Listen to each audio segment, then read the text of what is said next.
ghost of Kiev is a haunting legend born from the heart of war, a spectral figure that has terrified and fascinated those who have heard the tale during the harrowing days of the 2022 Russian invasion of Ukraine, as Kiev was besieged and the sky filled with smoke and terror. A mysterious fighter pilot appeared. This ghostly figure, said to be a Ukrainian ace, flew a sleek, deadly aircraft across the battle-scarred skies of Kiev, striking down Russian planes with unnatural precision. Some say the ghost of Kiev was a living hero. Others claim he was a spirit, summoned by the very anguish of war. What is certain, however, is that his presence in the air was both a beacon of hope and a harbinger of doom.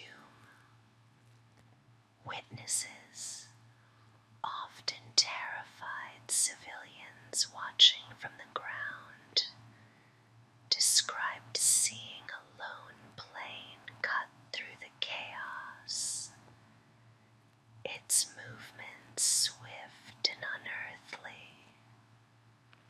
The ghost seemed to defy the laws of physics, appearing in places where no plane could be, and vanishing before a single bullet could hit him. Those who spoke of the ghost said his eyes were always just out of sight, hidden beneath the shadows of his helmet, a reflection of the dark grief that hung over Kiev.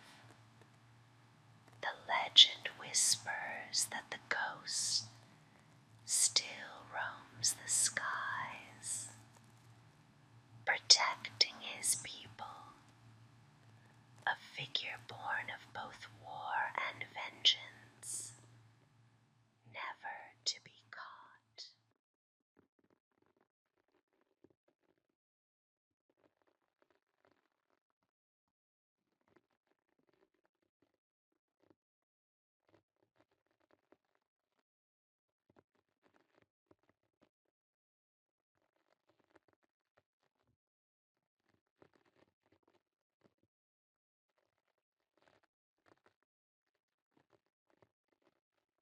The Ghost Boy of Clinton Road is one of the most unsettling urban legends, set in the eerie, desolate stretches of Clinton Road in New Jersey.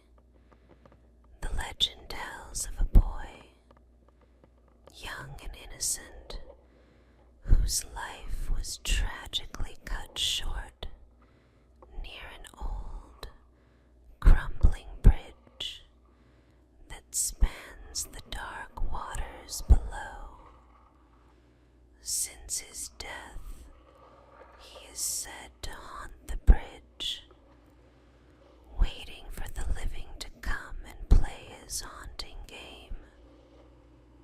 Those brave or foolish enough to stop at the bridge and toss a coin into the murky water below might find themselves in the grip of something truly supernatural. As the coin sinks into the dark abyss, the legend claims that the ghostly boy presence barely more than a shadow in the dim light will return the coin to you. But it isn't just the coin that's returned. There's something more chilling about the encounter. As you wait in the silence, the temperature drops, and you may feel a cold hand brush against your own. The touch of the boy reaching out from the grave. Some say the boy's ghost is trying to communicate, trapped in a never-ending loop, replaying his last moments. Others whisper that his return of the coins is a dark invitation,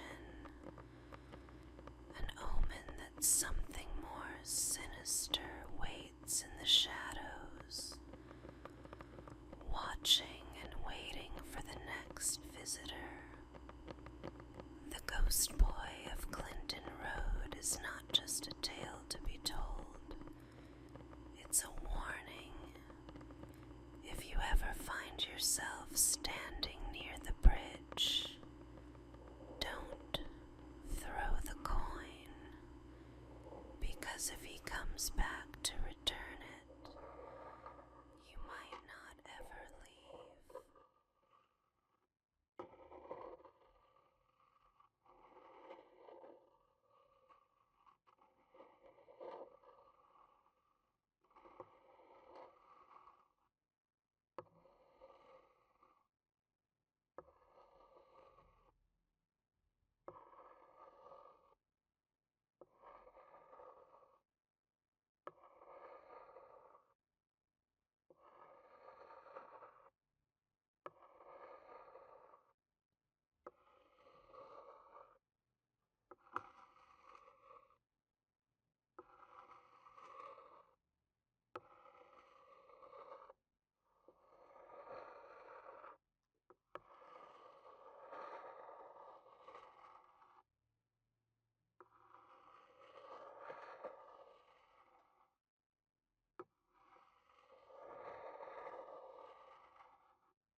In the shadowed alleys of Greenock, Scotland, lurks a figure known only as the Catman, a creature half hidden in mystery and spine-chilling whispers.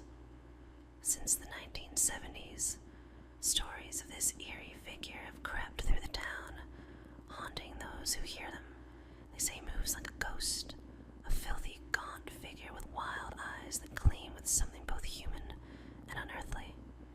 His hands, calloused and dirt-streaked, reach out to catch his prey, rats, which he devours with chilling primal hunger, blood staining his fingers and lips.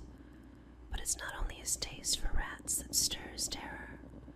The legend claims he lives among wild cats, moving silently alongside them as though he were one of their own. The cats accept him, even protect him, slinking through the shadows as his ghostly guardians. Locals swear that on quiet nights, you can see him crouched low, his face barely visible in the dim light, with wild cats prowling around him in a tight, watchful circle. Rumors say that if you lock eyes with the Catman, you'll feel an unnatural chill, as if he's peering into your soul. Some claim he was once a normal man, driven mad and feral by a life of solitude, or perhaps a restless spirit bound to Greenock streets. Many who have dared to approach him in those dark alleyways have quickly turned back, too shaken by his hollow gaze, feeling the weight of something ancient and unbroken. To this day, people pass the alleys of Greenock with hushed steps, casting wary glances into the darkness, knowing the catman might be watching, his eyes glinting in the night, waiting, forever lingering in the shadows, more ghost than man, bound to the darkness alongside his feline companions.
In the shadowed woods near Leicestershire, a creature of nightmare prowls, Black Annis, the dreaded blue-faced hag. Cloaked in darkness, her gnarled face is stained a haunting shade of blue, her iron claws gleaming with a terrifying sharpness, honed from years of hunting in the dead of night. Children and townsfolk alike know the tales of her hunger, a twisted craving for human flesh that sends shivers through the village. Black Annis hides in a cave carved from the rocks by her own jagged claws, a lair littered with the remains of her grisly feasts. Animal bones, and some say human bones, line the ground, while the chilling stench of decay fills the air. As dusk falls, she slinks from her den, her clawed hands scratching along tree trunks, leaving deep gouges in the bark. Her piercing eyes, dark and unforgiving, scan the surroundings, searching, waiting. She has a particular taste for children, her long, spindly fingers reaching out to snatch any who wanders too close to the edge of the woods. Many parents tell their children tales of Black Annis, warning them not to stray after dark, lest they become her next victim. They say she hides beneath beds or crouches outside windows, her twisted grin visible just beyond the glass, savouring the fear of those trapped inside. Sometimes villagers claim to hear her unearthly wails in the wind, a bone-chilling howl that pierces the night. They say it's her call, a twisted lullaby that drags the unwary toward her grasp. On moonless nights, her figure can be seen creeping through the shadows, her blue face glowing faintly, iron claws poised to strike. Today, the legend of Black Annis still haunts the children of Leicestershire, a ghastly spectre lurking at the edge of nightmares, waiting to snatch anyone who dares defy the tales of her insatiable hunger.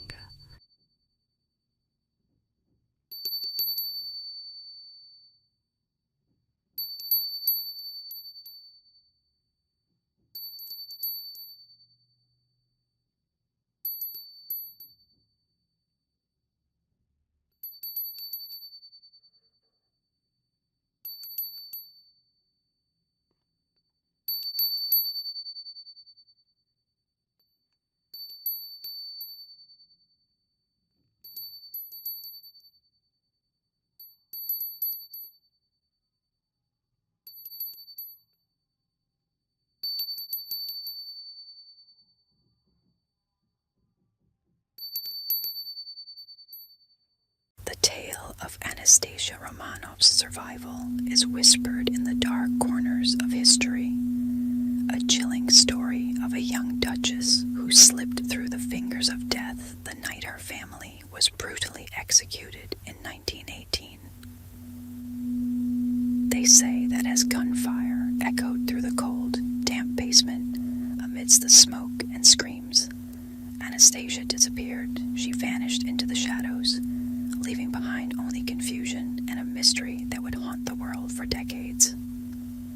Sightings of a girl, fragile, with piercing blue eyes that seemed to carry the weight of unimaginable horrors, began to surface. She moved like a ghost across Europe, seen in train stations and dark alleys, always fleeing, always hiding. Her whispers told of betrayal, of tunnels under the palace, of guards who pitied her just long enough for her to escape. The people who found her swore that she spoke of things only a Romanov could know. Her voice haunted, her eyes empty as if staring into a past too dark to remember. But there was something wrong about those who claimed to be Anastasia. A darkness clung to them, a hint of madness behind their eyes, as though they had brought back something sinister from that night of blood and bullets. People wanted to believe, even as unease grew.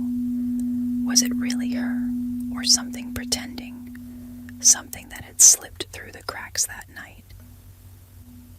The truth came out in 2007. Anastasia had never escaped.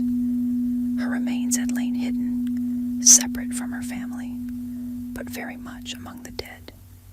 Yet the legend persists, a ghostly reminder of a girl who for many will always be running, forever lost, forever trying to escape the horrors that claimed her family.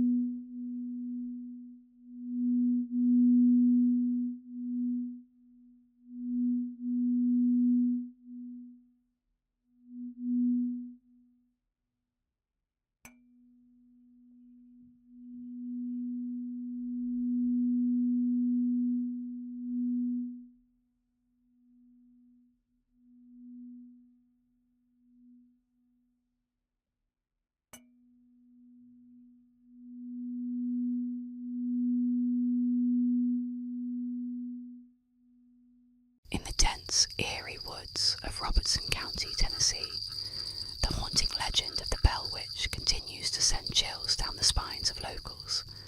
The story began in 1817, when farmer John Bell Sr. and his family became targets of an unseen, malevolent force that seemed born of pure malice.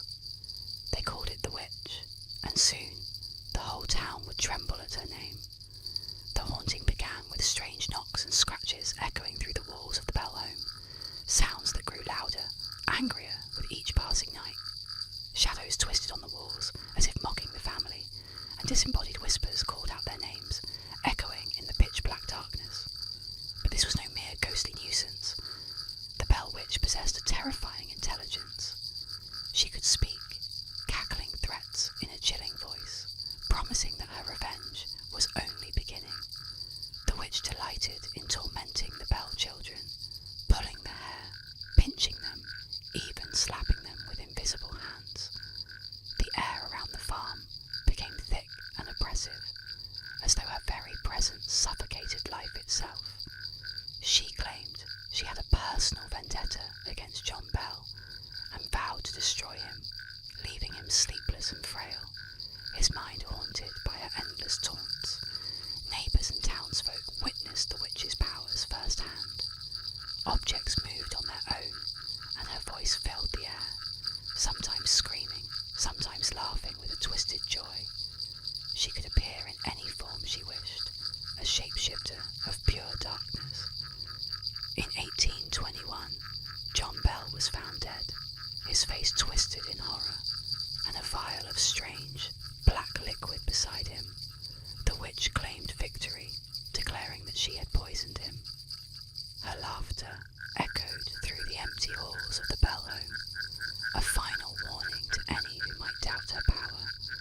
To this day, the spirit of the Bell Witch is said to haunt the land, her wrathful spirit lingering, waiting in silence for her next victim.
the depths of the Nevada desert lies a place that hums with secrecy and dread, a location known to most as Area 51. Officially, it is just a section of the Nevada Test and Training Range, but the whispers tell a different story. Beneath the scorching sun by day and the bone-chilling cold by night, something far more sinister is said to lurk behind the barbed wire, guarded by armed soldiers and watchful eyes. Those who dare to venture too close to the perimeter speak of strange encounters. Lights that flash in the dead of night, darting across the sky at impossible speeds. A low, rhythmic humming that seems to vibrate from deep underground, unsettling, unnatural. It's not uncommon to spot black SUVs patrolling the empty roads, their windows tinted dark, their occupants unseen. They watch, they follow, ensuring no one gets too close, ensuring the secrets stay buried. The rumors claim that deep within Area 51 are hidden the wreckage of something not from this earth. A twisted metal craft, battered and ancient, locked away beneath layers of concrete and steel. There are tales of bodies, too. Fragile, gray-skinned figures with elongated limbs and eyes that seem to stare beyond death, forever frozen in cold, clinical chambers. The scientists there, it is said, are not merely studying them. They are experimenting, trying to unlock the secrets of the cosmos, bending natural laws that should never be disturbed. And then there are the voices. Late at night, when the desert winds are still, some claim to hear them. Soft, echoing murmurs coming from beneath the ground. They sound almost human, but there's something off about them. An edge that hints at a language not of this world, a plea or perhaps a warning. The government insists Area 51 is nothing but a military installation, a test ground for advanced aircraft. But those who have seen the strange lights, who have felt the ground vibrate beneath their feet, know otherwise. They say that Area 51 is not just a base, it's a threshold, a point where our world meets something else, something beyond comprehension. And those who get too close may find themselves staring into the sky, realizing too late that the watchers are staring back, their intentions unknown, their patience running thin.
In the dense, mist-laden forests of North America, an unsettling figure roams, Bigfoot, or as the natives call him, Sasquatch.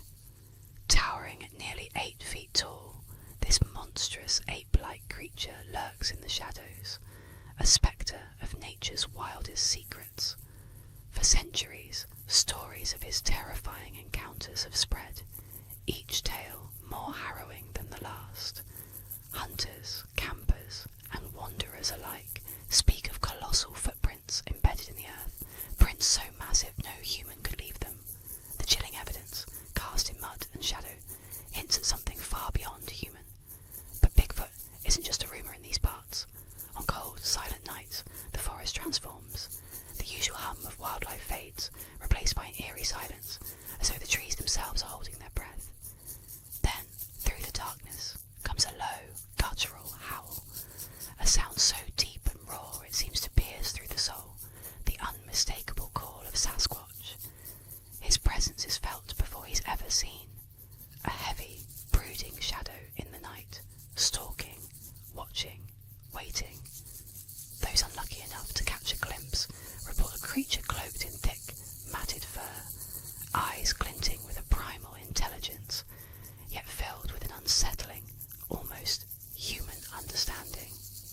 His hulking frame moves with unnerving agility, slipping between trees like a ghost, his piercing gaze locking with his prey before vanishing into the underbrush. As he disappears, a foul, musky odour lingers, a reminder that Bigfoot was there, a silent warning for anyone daring enough to tread deeper. Some say he's a guardian of the wilderness, others a harbinger of doom, but all agree Bigfoot is no myth, and in the dark heart of the forest he waits, forever watching, his silent footfalls a deadly promise to those who venture too close to the wild.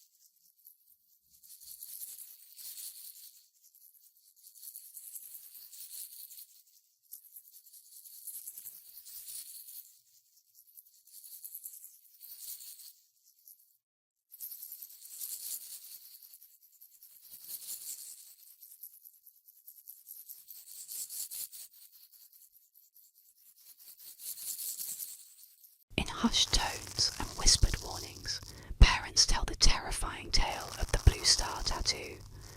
This urban legend claims that beneath the guise of innocent, temporary tattoos lurks a deadly trap, a means of luring children into a nightmare from which they might never wake. Stories circulate of these small, colourful tattoos, often with a single bright blue star, handed out near schools, parks, or community centres. They look harmless, playful even, but these seemingly cheerful designs hide something dark. According to the legend, these tattoos aren't just stickers. They're laced with LSD, designed to seep into a child's skin upon contact, triggering powerful and horrifying hallucinations. The children are left defenceless, their minds plunged into vivid, chaotic visions as the drug takes hold, warping reality into terrifying shapes and colours. Rumours say the drug leaves children not just disoriented, but addicted, trapped in a cycle of hallucination and despair. Some tales are even darker, warning that children who come in contact with the Blue Star tattoo are never the same, scarred by visions they can't shake, haunted by shadows only they can see. Parents and teachers pass on the warning: if your child comes home with an unfamiliar tattoo, wash it off immediately and seek help. The danger, they say, is real, spreading unseen, like a predator preying on innocence. To this day, the Blue Star tattoo legend continues to instill fear, a sinister story to remind children that sometimes the things that look harmless hold the darkest secrets. And with each new telling, the shadow of the Blue Star spreads, its tale of silent terror lingering like a warning in the back of every parent's mind.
since the 1970s, stories of this eerie figure have crept through the town, haunting those who hear them. They say he moves like a ghost, a filthy, gaunt figure with wild eyes that gleam with something both human and unearthly. His hands, calloused and dirt-streaked, reach out to catch his prey, rats, which he devours with chilling primal hunger, blood staining his fingers and lips. But it's not only his taste for rats that stirs terror. The legend claims he lives among wild cats, moving silently alongside them as though he were one of their own. The cats accept him, even protect him, slinking through the shadows as his ghostly guardians. Locals swear that on quiet nights, you can see him crouched low, his face barely visible in the dim light, with wild cats prowling around him in a tight, watchful circle. Rumors say that if you lock eyes with the Catman, you'll feel an unnatural chill, as if he's peering into your soul. Some claim he was once a normal man, driven mad and feral by a life of solitude, or perhaps a restless spirit bound to Greenwich streets. Many who have dared to approach him in those dark alleyways have quickly turned back, too shaken by his hollow gaze, feeling the weight of something ancient and unbroken. To this day, people pass the alleys of Greenwich with hushed steps, casting wary glances into the darkness, knowing the Catman might be watching, his eyes glinting in the night, waiting, forever lingering in the shadows, more ghost than man, bound to the darkness alongside his feline companions.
In the heart of Iowa City's Oakland Cemetery stands a figure cloaked in darkness and mystery, the Black Angel, a towering bronze statue that looms over the grave of Teresa Feldvert.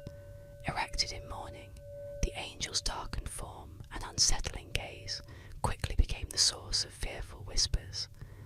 Legend says she is cursed, a silent harbinger of death, watching and waiting for those who dare to defy her silent warning. By day, the statue is imposing, her massive wings stretching wide, casting shadows over the graves below. But as night falls, her presence shifts from solemn to sinister. Those who have dared to visit her after dark claim to feel an intense, bone-chilling cold radiate from the statue, as if death itself were reaching out. They say that anyone who dares touch the angel at midnight will suffer misfortune, illness, or worse, death within days. Some claim to have seen her eyes glow faintly, an unnatural, haunting light that pierces through the fog, as if the angel herself is peering into the souls of those nearby. A few witnesses swear that her wings have moved, rustling slightly, and her hands seem to reach out, fingers stiff yet desperate, as if she longs to pull the living into her cold, stone embrace. Teenagers once dared to kiss the feet of the angel, testing her rumoured curse, but tragedy followed. Accidents, inexplicable illnesses, and even untimely deaths plagued those who tried to defy her legend. Her presence, they say, is more as stone. It is a shadow of sorrow and vengeance, eternally bound to the cemetery. Today, locals avoid the Black Angel at night, believing she still harbours a dark power, and if you stand before her, feeling her hollow gaze settle upon you, remember, her curse awaits anyone brave or foolish enough to challenge her.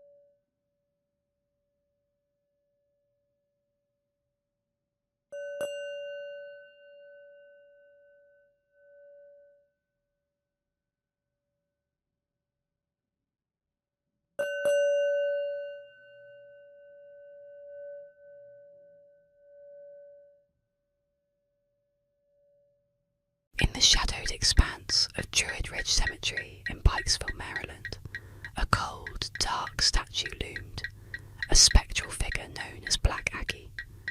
This life-sized, cloaked woman, with her face veiled in shadow, sat atop the grave of General Felix Agnes, her granite form exuding a chilling, otherworldly aura. By day, she appeared merely sombre and brooding, but as night fell, the true horror of Black Aggie was said to awaken. Legend tells that Aggie's eyes glowed red after midnight, casting an eerie light over the tombstones, watching anyone foolish enough to linger after dark. Locals swore that the air around her turned deathly cold at night, as though she was drawing warmth and life into herself. Whispers echoed through the town that those who dared meet her gaze would be haunted, plagued by nightmares so vivid they left physical marks, scratches, bruises, inexplicable chills that never went away. Daring teens tested the legend, sneaking into the cemetery to touch Black Aggie's cold, stone feet, but few made it close without recoiling.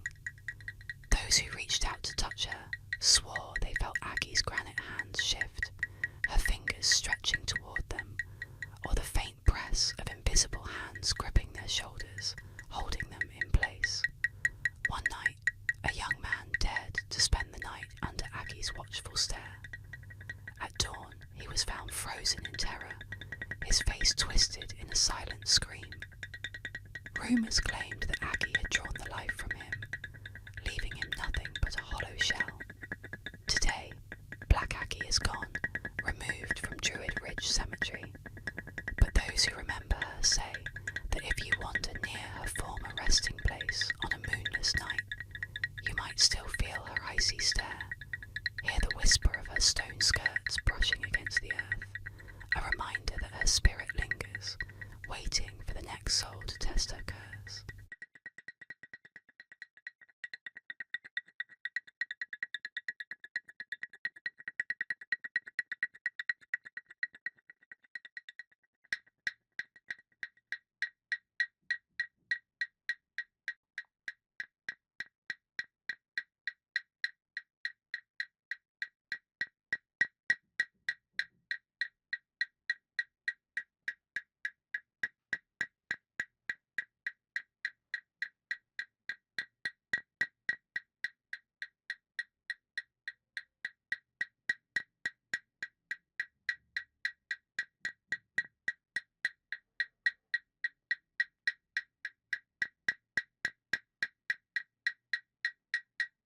In the chilling winter of 1953, the quiet town of Bladenboro, North Carolina, was gripped by fear. It started with a single grisly discovery. A family dog, its body drained of blood, left lifeless on the icy ground. The town whispered of a shadow in the woods, a monstrous creature with eyes that gleamed in the dark and fangs sharp enough to tear flesh like paper. They called it the Beast of Bladenboro, or more hauntingly, the Vampire Beast. Each night, the body count rose. Livestock and pets were found slaughtered, their corpses mangled, throats punctured by jagged teeth. The beast struck with silent, brutal efficiency, leaving trails of blood-soaked snow, yet no paw prints or clues. Locals reported glimpses of a hulking, cat-like creature, its coat a menacing shade that seemed to meld with the shadows. Its movements were swift and unnaturally smooth, stalking its prey with the calculated precision of a seasoned predator. Panic spread, and townsfolk gathered rifles and flashlights, forming hunting parties to track the monster. But the beast seemed to toy with them, vanishing like a spectre before they could close in. At night, they heard the eerie, guttural growls echoing from the woods, chilling them to the bone. Hunters claimed to feel eyes watching from the darkness, as if the beast was studying them, mocking their futile efforts. Days turned into weeks, and the carnage continued. The town became paralysed, gripped by the terror of something unseen but all too real. Then, as abruptly as it had come, the creature vanished, leaving Bladenborough haunted and scarred. To this day, on the coldest nights of winter, when the wind howls through the trees, they say you can hear the faint growl of the beast of Bladenborough, lurking just out of sight, waiting for his next hunt.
They say it happened on a calm, clear afternoon. An unsuspecting scuba diver plunging into the depths of a peaceful lake, unaware of the nightmare lurking above.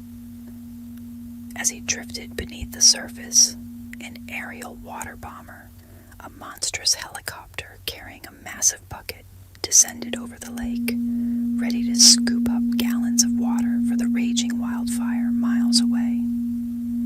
The diver never saw it coming.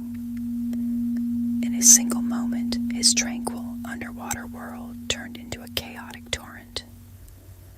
The water bomber's bucket plunged down, capturing not only the lake's water, but also the diver, pulling him skyward with a force so brutal he was stripped of breath and bearings. He was yanked into the open air, disoriented, tangled within a swirling mass of water that blinded and suffocated. Some say his screams were drowned out by the chopper's roar. Carried for miles, helpless, he was finally dumped, along with the payload, over the inferno. Firefighters on the ground watched in horror as not just water, but a twisted figure fell from the sky, crashing onto the burning earth. A scuba diver in full gear, limbs contorted in a final futile attempt at escape. The myth has been debunked, dismissed as impossible, a dark tale born from the fevered imaginations of those looking for thrills. But those who fight fires in the wild will still glance up nervously when the bomber passes overhead, haunted by the thought of what might be lurking unseen in that churning mass of water, a fleeting echo of a nightmare that might just be real.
expanse of the Santa Lucia Range, there are whispers of shadowy figures, tall, silent, and unnervingly still, known as Los Vigilantes Oscuros to the early Spanish settlers. These beings are the Dark Watchers, a mysterious and terrifying presence that lurks in the high mountain peaks. No one knows who or what they are, but their chilling gaze has been reported by countless travelers who wander too close to the range. The Dark Watchers are seen at dusk. Their tall, shadowy forms standing motionless against the fading light. They are figures of silence, black silhouettes, almost human in shape, but too large, too otherworldly to be real. From the cliffs and hills they watch, never moving, never speaking, just observing. Some say their eyes burn with an unnatural light, their stare piercing the very soul of anyone who dares to venture into their territory. Those who have dared to approach report an overwhelming feeling of dread, as though the air itself thickens with a malevolent force. The Watchers never make a sound, but their presence is undeniable, heavy, suffocating. And when travelers turn to leave, they are often followed, as though something dark is trailing them through the shadows, just beyond their reach. The Dark Watchers are a warning, a curse, or perhaps something even older, waiting for the next soul